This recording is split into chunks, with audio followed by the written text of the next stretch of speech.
कोटि समप्रभा निर्विघ्नं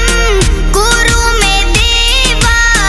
सर्वकार्येषु सर्वदा निर्विघ्नं कुरु मे देव सर्वकार्येषु सर्वदा जय जय देवा देवा गणपति देवा देवा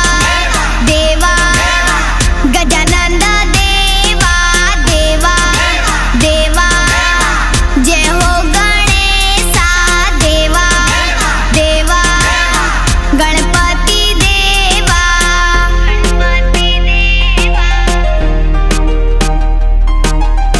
गजानन देवा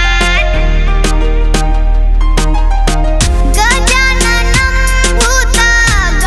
भूतगणाधिसेवितं कपित्थजम्बूफलचारुभक्षणम् गजाननं भूतगणाधिसेवितं कपित्थजम्बूफलचारुभक्षणम् उमासुतं शोकविनाशकारकं नमामि विघ्नेश्वर पादपङ्कजम् उमासुतं शोक विनाशकारकं नमामि विघ्नेश्वर पादपङ्कजं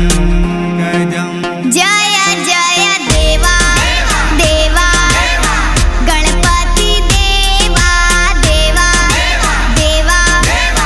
गजानन देवा देवा देवा जय हो गणेशा देवा देवा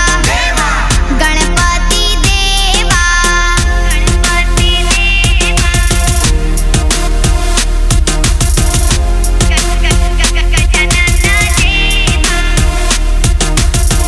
लंबोदरं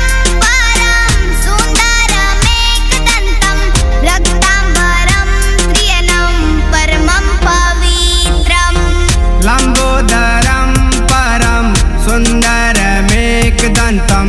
रक्ताम्बरं त्रिणं परमं पवित्रम् उद्यादिवाकरनिभोज्ज्वलकान्तिकान्तं विघ्नेश्वरं सकलविघ्नहरं नमामि उद्यदिवाकरनिभोज्ज्वलकान्तिकान्तं विघ्नेश्वरं सकलविघ्नहरं नमामि